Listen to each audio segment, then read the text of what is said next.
Let's get into this Freddie Gibbs Soul Separately, which I think might be the album of the weekend. Fucking Benny, Mr. Freddie Gibbs. Man, so I really do like this album, but at the same time, it's like, it's whatever to me, if that makes any sense. Because I like Be on repeat. I like what he did. I forget exactly what song it was, but he did that Bone Thug sample. Like, I like what he did. I like the samples. I like the like it reminded me, and I like the it seemed like a story, because at the end of each song it'd be like, there was that lady that was talking, you know, and it sounded like each song kind of went from like story to story, or just like little pockets of genre, you know. Yeah. But as much as I liked like those samples, like there wasn't really a standout song to me. I thought it was a very, very solid album. Very solid album. I mean, I love me some Pusha T, but Gold Rings was one of my favorites on there, definitely. Space Rabbit was another one. Too Much, definitely. Even Pain and Strife. Offset kind of did his thing, you know. Yeah. Offset really did do his thing, you know, especially with Offset going solo. Him doing his thing. But it's just it's crazy, because like Freddie's been taking a lot of L's lately, you know, with the whole scuffle with Jim Jones, and you know, his beef with academics and all that. I think it was just a solid album. But I think like I had a feeling like he had like something to prove on this album, with like everything that was happening, like, you know, in the forefront. So I liked it. I really did like it. But at the same time, like, I felt like he could have gave me more. And he's like one of those only like few rappers that still kind of gives me that. Because where's he from? Indiana, Gary, Indiana. Man, it's got like that East Coast sound. I mean, Indiana's Midwest, but like he's got that like hard East Coast sound, you know, like. And that's what I like. I love the title. I love the title of the album, Soul Separately. I love the cover art. So there's like little aspects that a lot of us not pay attention to, like the whole rabbit concept. I thought that was great, you know. But yeah, man. I mean, I like the album, but I felt like he could have gave us more. But he's got some bangers on there for sure. Pull on my chain for this, man. CIA gave us crack, Instagram, and AIDS, nigga. I love this album, and I love the rabbit character. All right, you got Music Soul Child on the fucking album. You got from Raekwon to Music Soul Child, Rick Ross. You even got Offset, Pusha T. Like that's a hell of a cast to have on this album. Coming off a Grammy nomination, I think this album's pretty impressive. To me, this album sounded like a celebration, like a party. You know, the skits. I love the skits. I think best skits of 2022, low key to me, just because they showed his personality. You got so much from him. Just like short parts, and I love his sense of humor on a lot of these songs. Jesus, man, I loved how it started with "Couldn't Be Done." That intro is hard. Yeah, you know what I mean. The hook, like I love this guy. Price too. The hooks were infectious. Too Much might be my favorite track because I love anything with the El DeBarge. I just love El DeBarge, period. Rabbit Vision was a top song as well, and PYS was probably in the top 3. I do want to make a point that after Dark Hearted, I feel like that's when the party starts to come down.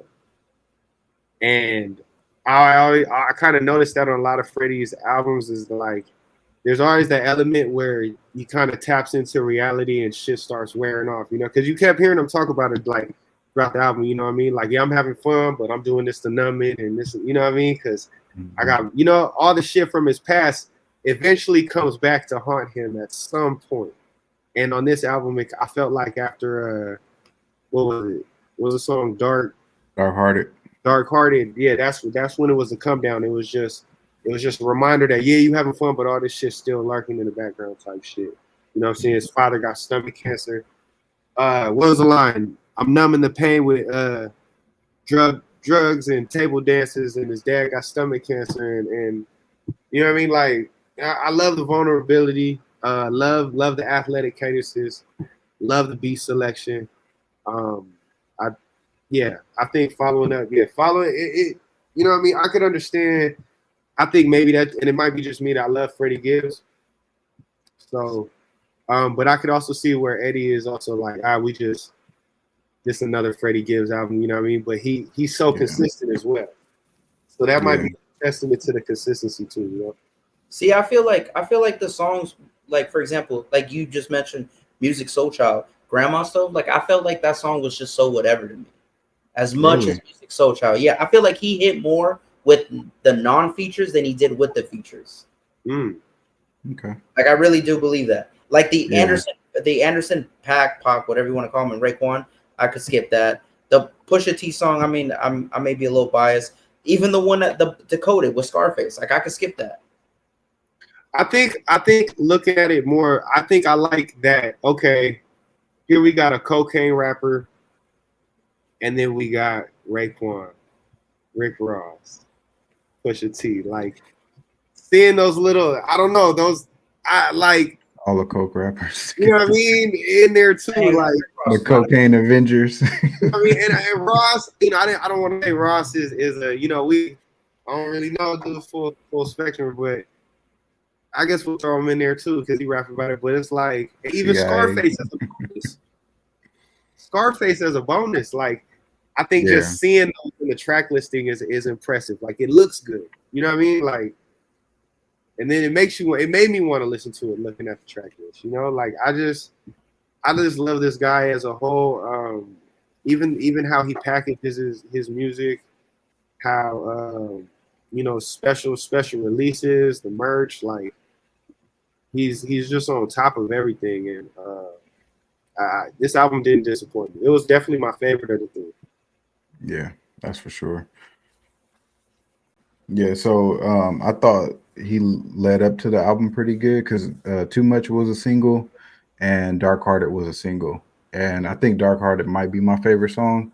The intro with Kelly Price, man, that shit is so dope.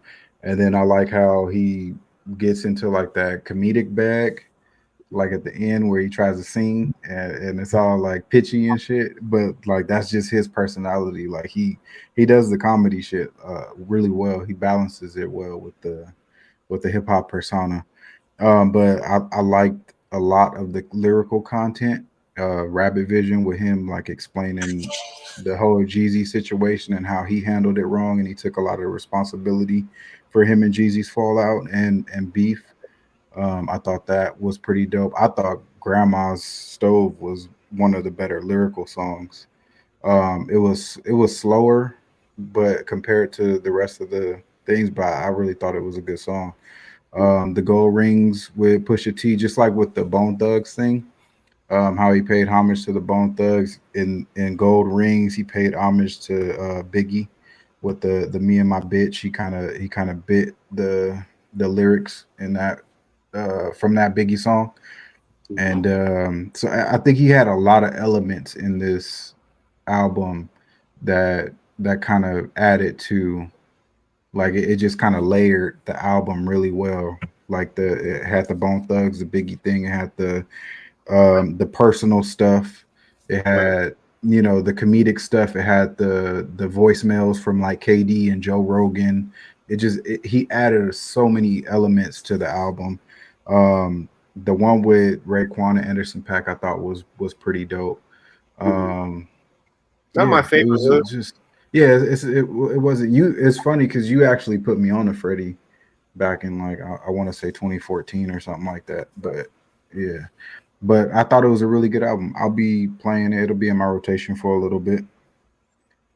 Not my favorite Freddie project, No, but no, no. But it's a really good. It's a really good. I mean, when you got fucking bandana and he's produced some really good albums. And Loki, he's got a couple, maybe two classics, maybe a classic under his belt. Yeah. So, but I'm not mad at it. It's a really good album. I ran it back a couple times already. I'll be playing it for a minute, but I'll enjoy the layers that he added to this album. It was a lot going on, but it wasn't at the same time. mm-hmm. Like it wasn't too much going on. Everything kind of added to the project. Yeah, Yeah. definitely. You got returning to that. Yeah, it was a really solid project.